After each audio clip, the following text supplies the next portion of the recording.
नमस्कार मित्रों, भगवत चर्चा में एक बार फिर आप सबका स्वागत है। हम लोग भगवत गीता के 18वें अध्याय पे चर्चा करते आ रहे हैं। अध्याय का नाम है मोक्ष संन्यास योग। अध्याय के नाम पे चर्चा पहले कर चुके हैं। एक बार फिर मोक्ष संन्यास योग ये अध्याय का नाम है। धर्म, अर्थ, काम और मोक्ष भारतीय सनातन परंपरा के चार आधारभूत स्तंभ हैं, जिन्हें चार पुरुषार्थ भी कहते हैं। धर्म, जिसे करना हमारा कर्तव्य है। जो भी कार्य करना हमारा कर्तव्य है वही धर्म होता है, सामान्य परिभाषा। कर्म, जो क्रिया हम करते हैं और उसमें कोई उद्देश्य निहित होता है वह कर्म है। नदी बह रही है, ये एक क्रिया है। आप देख रहे हैं किसी वस्तु को या सामान्य रूप से देख रहे हैं, सड़क पे कोई आ रहा है, जा रहा है, कुछ हो रहा है, कोई प्रतिक्रिया नहीं है, कोई उसमें लगाव नहीं है, तो यह एक क्रिया है, देखना। लेकिन जब इसमें उद्देश्य हो जाता है किसी वस्तु को देखने का, किसी व्यक्ति को देखने का, किसी पदार्थ को देखने का, तो वह कर्म हो जाता है कि मैं देखने का कर्म कर रहा हूं। तो जिस क्रिया में उद्देश्य हो जाए वो कर्म है, और जिस कर्म को करना हमारा कर्तव्य है वो धर्म है। अब जिस क्रिया में उद्देश्य हो, करना हमारा कर्तव्य हो और हम करें, उसके बदले में हमको अगर कोई पुरस्कार मिलता है तो वही धन है। धर्म, अर्थ, काम और मोक्ष।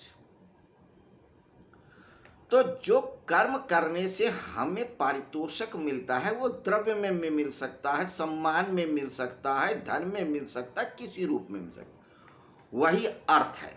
यानी उसका कोई मीनिंग है। अर्थ का मतलब सिर्फ पैसे रुपए से नहीं, हर किसी उस वस्तु को जिससे हमें भविष्य में कोई लाभ हो, कोई संतुष्टि प्राप्त हो, वो अर्थ है। तीसरा काम, यानी कामना, डिजायर। तो जो हमारा उद्देश्य होता है कर्म करने का वही कामना है, काम।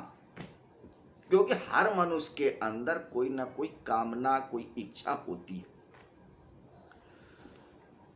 ईश्वर को भी प्राप्त करना ही एक इच्छा ही है, वो कामना।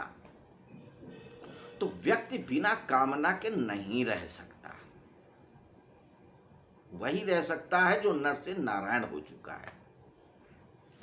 तो धर्म, अर्थ, काम, और उसके बाद जब इन तीनों पुरुषार्थों को पूरा कर लिया जाता है तो जो स्थिति आती है वह मोक्ष, यानी मोह का क्षय। मोक्ष क्या है? मोह का क्षय। जब हमें किसी भी वस्तु, क्रिया, कलाप से कोई मोह नहीं रह जाता है तो वह स्थिति मोक्ष की स्थिति कहलाती है। मोक्ष का अर्थ ये कदापि नहीं है कि आपका प्राणांत हो चुका है, आप कहीं किसी ऐसे लोक में गए हैं जहाँ पे शंकर बैठे हैं, विष्णु बैठे हैं, महादेव बैठे हैं, फिर वहाँ से आना नहीं है, बड़ा आनंद की स्थिति है। हो सकता है होता हो, इस पे अभी चर्चा करना हमारा विषय नहीं है। मगर मोक्ष का शाब्दिक अर्थ, तात्विक अर्थ यही है कि जब किसी मनुष्य के अंदर का सारा मोह खत्म हो जाता है तो वो मोक्ष को उपलब्ध हो जाता है। अब कुछ भी नहीं पाना है। जन्म हो गया तो हो गया, नहीं हुआ तो नहीं हुआ। कीड़े बन गए, मकोड़े बन गए, पशु बन गए, पक्षी बन गए, देवता बन गए, कुछ भी बन गए, कोई फर्क नहीं। सुख आया तो ठीक, दुख आया तो ठीक, परमात्मा मिला तो ठीक, नहीं मिला तो ठीक। वह स्थिति मोक्ष की है कि हमें कुछ चाहिए ही नहीं, जो है बस है, अच्छा है ये बुरा है ये भी हमारा विचार नहीं, वही मोक्ष है। ये सामान्य परिभाषाएं हैं, धर्म अर्थ काम और मोक्ष। तो जो मोक्ष की स्थिति होती है उसको ये माना जाता है कि ऐसी स्थिति होती है जहाँ कोई सुख नहीं होता, कहीं वहाँ कोई दुख नहीं होता, जहाँ पे पाके कुछ पाना नहीं होता, कुछ खोना नहीं होता, कहीं जाना नहीं होता, कहीं आना नहीं होता। अगर ये सब होता भी है तो उससे मनुष्य को कोई दुख नहीं होता, संताप नहीं होती, खुशी नहीं होता, आनंद नहीं होता। वही मोक्ष की स्थिति है। इसी मोक्ष की स्थिति को पाना हर मनुष्य का परम लक्ष्य होता है, ऐसा लगभग हर समाज, हर धर्म, हर मजहब में है। कहीं ना कहीं उसकी परिकल्पना है या अनुभव है। यही बात, यही परिकल्पना, यही सिद्धांत को लेकर के भगवान श्री कृष्ण ने अपनी बात को समाप्त किया है कि कोई भी व्यक्ति हो, मोक्ष प्राप्त करना अंतिम लक्ष्य है। इसीलिए यहीं पे आके भगवान श्री कृष्ण ने अपना उपदेश समाप्त किया। अर्जुन से पूछा कि तुम्हें समझ में आया कि नहीं समझ में आया जो हमने समझाया है। तो धर्म अर्थ काम और मोक्ष। अब इस मोक्ष की उपलब्धि संन्यास के द्वारा होती है। संन्यास का अर्थ त्यागना। एक्चुअली संन्यास वो प्रक्रिया है जिसमें मनुष्य अपने सारे कर्मों को करता हुआ उसके फल को छोड़ देता है, यानी उससे हमें क्या मिलेगा, रिजल्टेंट पारितोषिक मिलेगा, उसकी चिंता नहीं करता। यानी कर्म विदाउट कामना। जब व्यक्ति इस स्थिति को पा जाता है वही मोक्ष की स्थिति है। तो जो ये क्रिया करते हैं कि हम फल की इच्छा भी छोड़ देते हैं और बहुत सारे कर्म भी छोड़ देते हैं, तो वो संन्यास कहलाता है। लेकिन संन्यास से ही मोक्ष मिलता है, मगर त्याग से नहीं मिलता। त्याग तो सामान्यतः व्यक्ति करता है कुछ पाने की लालसा में या मजबूरी में या परिस्थितिवश। तो त्याग और संन्यास में ये जो अंतर है मनुष्य नहीं समझ पाता, और त्याग करके यानी वह क्रिया कर्म सब कुछ छोड़ करके भी उस परम पिता का अनुभव नहीं कर पाता, उस मोक्ष की स्थिति नहीं कर पाता।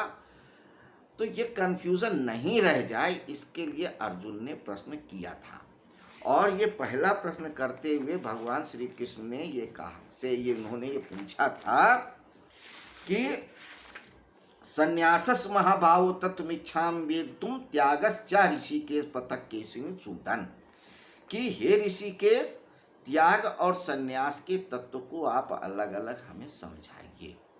उसी को समझाते हुए भगवान श्री कृष्ण ने छठे श्लोक में कहा था कि कर्म तो करो, कामना न करो फल की, वही मेरा मत है।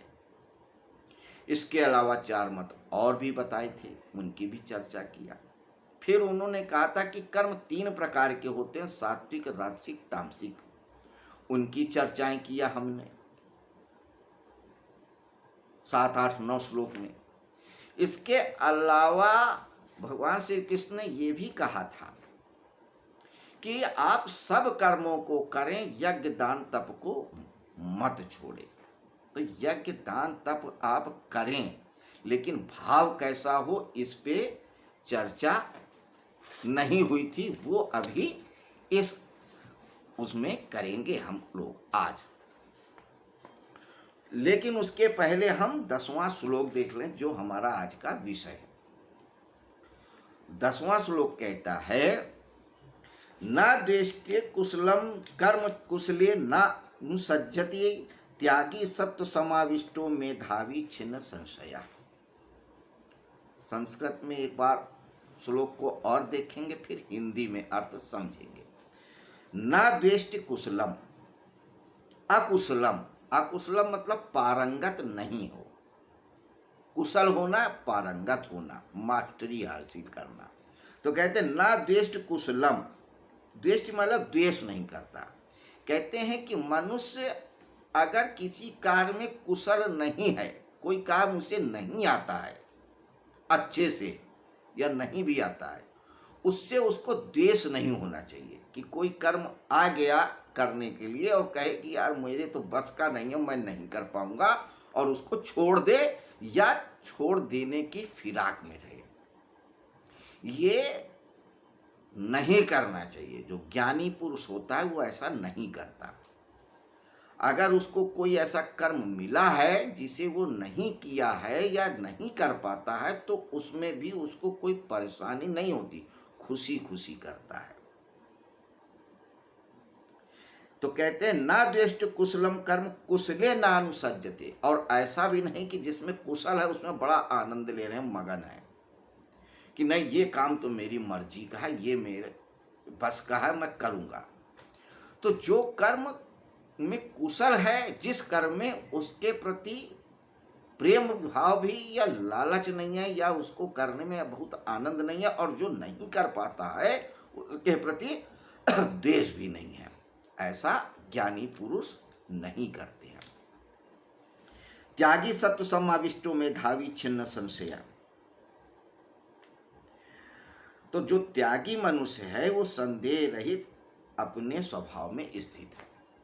अर्थात जो व्यक्ति चाहे कोई भी कर्म मिले जो उसके बस का हो या ना बस का हो, आनंद से करता है, प्रेम से करता है, ईश्वर का कर्म है ऐसा समझ में करता है, समझ के करता है, वही असली सन्यासी है, वही असली योगी है। ये इसका शब्दार्थ हुआ। तो यज्ञ दान तप कर्म तो करना ही है, इसके अलावा जो भी कर्म करे उसमें फल की इच्छा ना करे, ये तो बात कही। इसके अलावा एक और शर्त रख रहे हैं। शर्त क्या? एक बात बता रहे हैं कि कोई भी कर्म करने को मिले, आपको आता हो वो काम करना या ना आता हो, आप उसको खुशी खुशी करें, या जो ऐसा कर पाता है वही योगी है, वही सन्यासी है, ना कि कर्म को छोड़ने वाला। तो ये सामान्य सा अर्थ था। अब एक बात और बता दें कि इस भगवद गीता के 18 अध्यायों 700 श्लोकों में 4 लोगों का वार्तालाप है। धृतराष्ट्र, अर्जुन, संजय और भगवान श्री कृष्ण। तो इसमें संजय साक्षी भाव की स्थिति में है, वो निर्लिप्त हैं। कौरव जीत रहे हैं तो पांडव जीत रहे हैं, तो उन्हें इससे मतलब नहीं है। उन्हें तो सिर्फ कमेंट्रेटर की तरह कमेंट्री बता देनी है जो हो रहा है, सिर्फ दृष्टा हैं, देख रहे हैं। हार रहे हैं कौरव या पांडव, उसको कोई फर्क नहीं पड़ता। तो मनुष्य जब दृष्टा की स्थिति में आ जाता है तो वो संजय हो जाता है, और यही दृष्टा अल्टीमेट है। ध्यान की स्थिति में आप जाओगे तो दृष्टा जिस दिन हो गए, आप समझ लीजिए आप अध्यात्म प्रवेश कर गए। वो दृष्टा आप अपने प्रति रहो, समाज के प्रति रहो, संसार के प्रति रहो, अलग बात है, लेकिन दृष्टा का भाव आपके अंदर आ जाना चाहिए। ये भी ध्यान की एक प्रक्रिया है। तो संजय हो जाने का मतलब ध्यानी हो जाना, योगी हो जाना। दूसरे पात्र हैं अर्जुन। अर्जुन को नर कहा है भगवान श्री कृष्ण को नारायण। तो अर्जुन मनुष्यता के प्रतीक हैं। अर्जुन का मतलब होता है हिलता डुलता। तो मनुष्य हिलता डुलता है। जब भी युद्ध के समय या जब कोई विकट परिस्थिति आती है तो और भी हिल डुल जाता है, चाहे कितना स्थिर बुद्धि वाला हो। अर्जुन से ज्यादा स्थिर बुद्धि कौन होगा? चलती हुई चक्र में से भेद देते हैं मछली की आंख, इतनी स्थिर बुद्धि वाले, लेकिन वो भी हिल कप जाते हैं बहुत सी स्थितियों में। तो ऐसी स्थितियों में जो नहीं हिलता वो है कृष्ण। चौथे पात्र हैं धृतराष्ट्र, जो सब कुछ सुन के समझ के भी नहीं समझते, अज्ञान के प्रतीक है।